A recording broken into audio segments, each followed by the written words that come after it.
Wow, how is it that another year is almost behind us? The older I get, the more I feel like time is just flying by. I always say that if you don't make the most of your time, you'll get left behind. And it feels even more true now. And in the spirit of making the most of my time, I love to plan.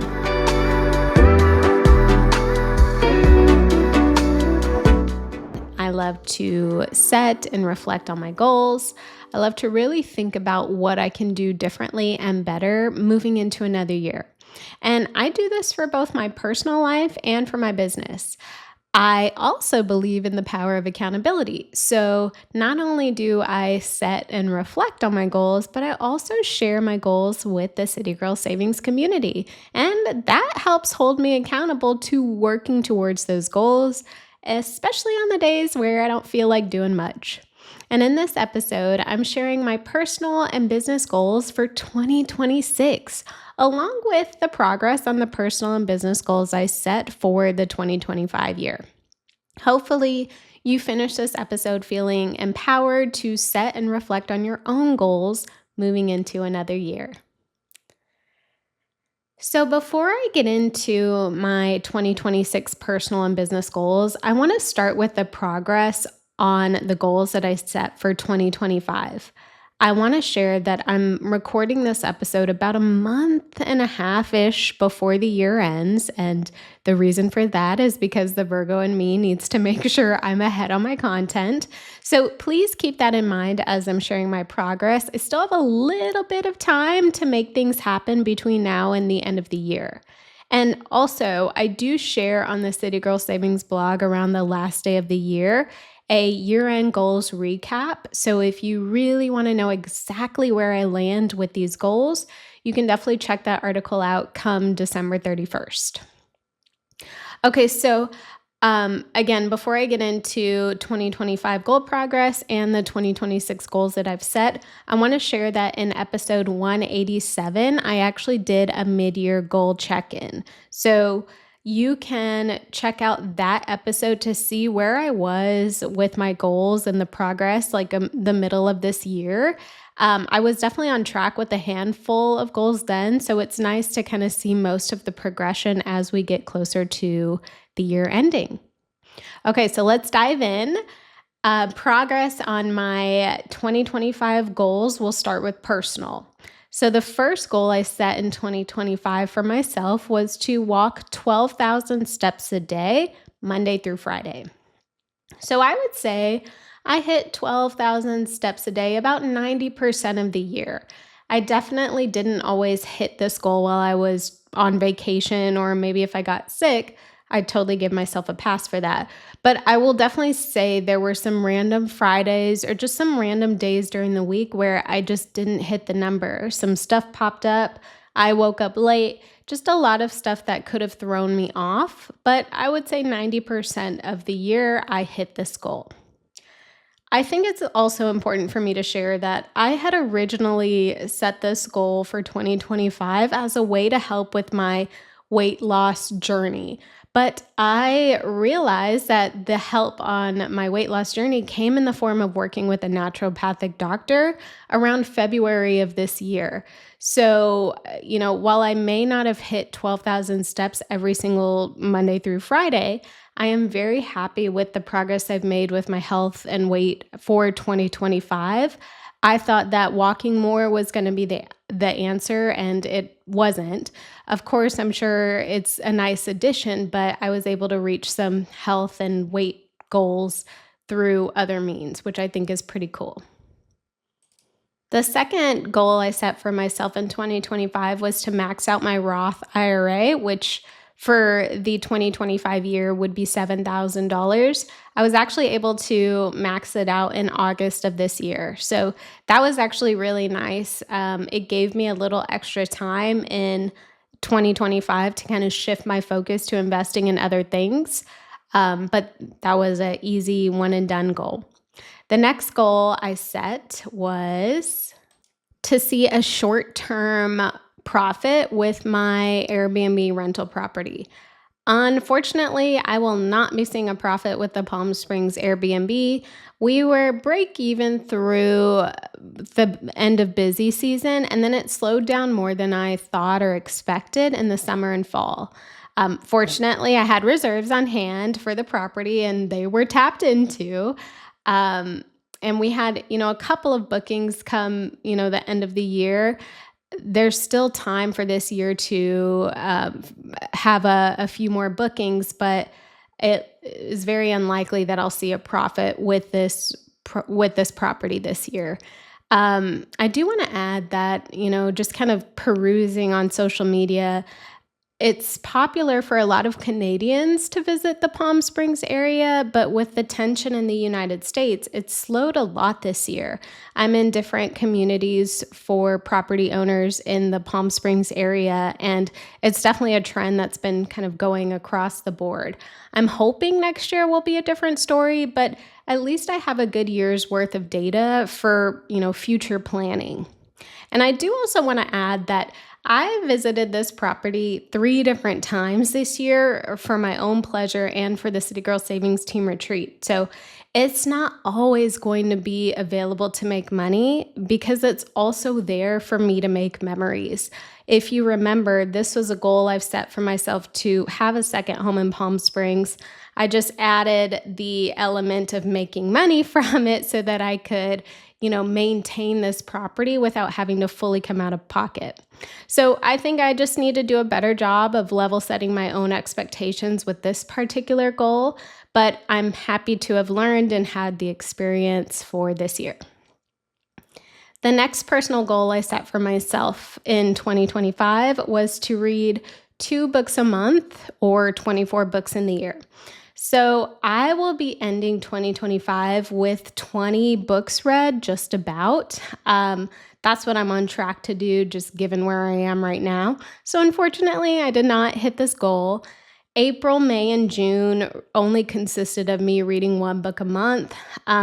If I kind of think back to some of the things I was experiencing around that time, I had high anxiety for various different reasons. So when I'm anxious or kind of in that space, I really just like to build up the drive and want to read sometimes is hard for me to do. I do think I will be working on this because reading always helps me feel better. But unfortunately, this goal was not met for 2025. And the final personal goal I set for 2025 was to save more than I did in 2024. So this goal was actually specific to my HSA, my emergency fund, and my general investment accounts. I didn't have a specific number because, my situation varies being a business owner and having some other income streams, but I just wanted to make sure that in 2025, I put more into those specific accounts than I did in 2024. So I'm proud to say that I definitely invested more in 2025 than I did last year, but I did not put as much into my HSA as I did in 2024. And while my savings was on track to be higher than last year, I did have to use my savings for just a handful of unexpected expenses throughout the year.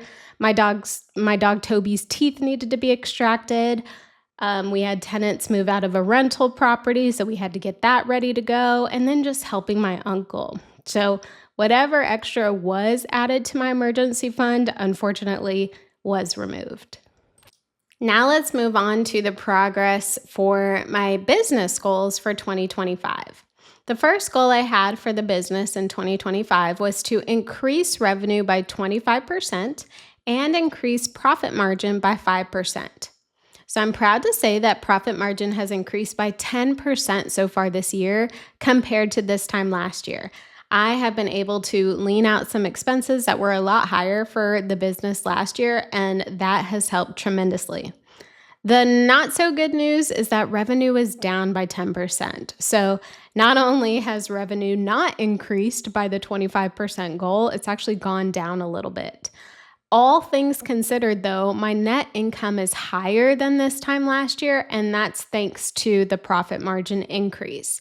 So I think this has taught me that it's important to, focus on revenue and sales, but it's much more important to focus on how the money is spent, right? So higher revenue doesn't always mean higher profits. So I will always make sure that profit margin is a top focus for the business because that's the important number here.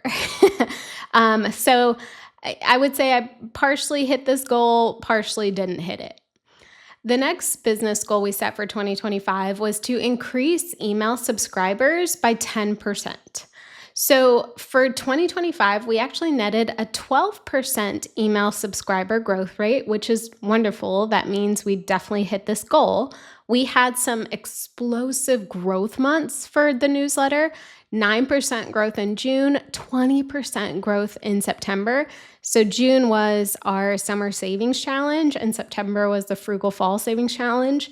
People love those savings challenges. So, that's often when we see big spikes in email subscribers. So those were some of the higher months. And then, we did have some slower months as well, along with pockets of removing inactive subscribers. So just because someone subscribes to the newsletter doesn't mean that they stay on there, especially if they don't open, read, or click through the emails. So after a certain amount of time, the system that we leverage will remove inactive subscribers just so, we're sending emails to people who want to hear from us. This is the first year I've actually tracked percentage growth. I used to only track the number of subscribers. So now that I have a baseline, I feel like I can confidently work to grow more from here. The third goal we set for the business in 2025 was 45,000 City Girl Savings podcast downloads, which would have been an increase of about 500 more downloads per month compared to 2024. We didn't hit this goal, and there's still a little time left, but we're on target to hit just over 32,000 episode downloads this year. So that's a bit of a pullback from last year, 2024. So we definitely have some work to do here. I did meet with a podcast strategy coach in September and started implementing some changes with her guidance and feedback, and I've already seen some results. So I definitely plan on keeping podcast growth and relevancy as a top focus moving into next year. Now, I want to add that we did have some other targets that we set for City Girl Savings in 2025, things like improved social media engagement rate, YouTube growth, and website views. And some targets are on track while others are behind. Since they weren't, primary goals, I don't want to get too in the weeds here with that. But monitoring those things definitely help fine-tune our business goals for 2026. Now let's move on to my personal goals for 2026 and the City Girl Savings business goals for 2026. So personal-wise, I have set 5 goals for 2026. The first goal is for me to improve my health for long-term functioning. So mobility, stretching, reduce inflammation, pushing my heart rate further with my workouts, and continuing with a gluten and dairy-free diet. So this is not specifically following the SMART criteria. So I do think I'll spend some time before the year ends getting a little bit more specific here. But I think for me, as I'm getting older, I'm in my late mid 30s, I'm ready to really put the focus on making sure my body can last as long as I last, right? Like, I don't want to be in my 50s, 60s, 70s struggling to move or, not being able to walk or keep up or do things like that. So right now, I really want to put the focus on improving my long-term functioning health. So again, that's making sure I'm stretching. I definitely notice I have tight hips, so I need to make sure that I loosen that up. I sit for work. So those are just things that are really on my mind for 2026. I also want to push my heart rate further. I definitely do HIIT workouts. I do strength training. I do cardio. I do a nice variety, but I think I can kind of step it up with some workouts to really get my heart rate, moving in the right direction.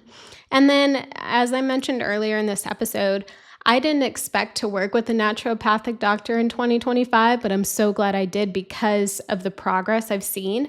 So I want to continue that. I want to continue with her suggestions of maintaining gluten and dairy free, and then whatever supplements she recommends based on the blood work that she reviews for me. The next personal goal for 2026 is to max out my Roth IRA. Let me just add that this will always be a goal because I am a full-time business owner. So this is my way of securing my retirement savings. So it'll always be on my goal list. But every year, the amount to contribute goes up, thankfully. So in 2026, the annual contribution limit is $7,500. So my goal is to max that out in 2026. The next personal goal I have is to complete planning for my fiance and I's courthouse elopement and our 3-week European honeymoon. So I am pretty sure I've shared this on the podcast, but my fiance and I got engaged September 2024, and we're planning to just, go to the courthouse to get married and then spend all of our money that we would spend on a wedding on a 3-week European honeymoon. Like, I have it mapped out so nicely, like I did for Italy back in 2022. And so the goal is to complete all the planning, get everything booked, and hopefully get married and take the honeymoon in 2026. The next personal goal I have for 2026 is to reduce screen time. With everything that is going on in the United States with our current administration and just, the tensions and the divisions and ICE raids, and just, I found my anxiety has increased significantly, and it's definitely tied to how much I scroll social media. I did a full weekend off of social media in October, and I felt so much better, come Monday morning. I definitely want to do this 1 to 2 times a month whenever possible.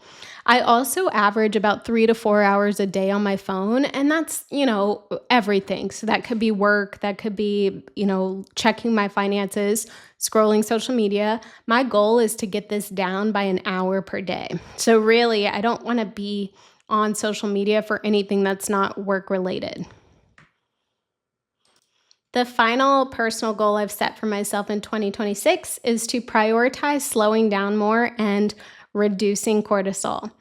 So I want to make sure I listen to my body when I need rest. I want to prioritize 7 hours or more of sleep every single night. I want to kind of ease up on myself when, maybe I don't hit 12,000 steps a day, or maybe, I need to rest instead of doing a workout. I don't want to be as hard on myself anymore. I think I went hard for so long, and I know my body can handle it, but I also want to show my body that I can listen to it as well. So prioritizing slowing down more in 2026 is a huge goal, along with making de-stressing a constant focus. I can get stressed, I can get anxious, and cortisol is not good for anybody. It's not good for our bellies. It's not good for our minds, our bodies.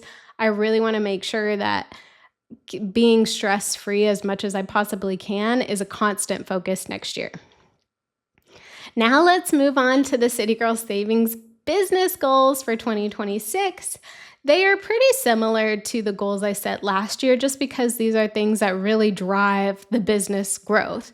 So the first goal is to increase revenue by 20% and increase profit margin by 5%. So as I shared earlier, we didn't quite hit our revenue goal for 2025, even though there's still a little bit of time.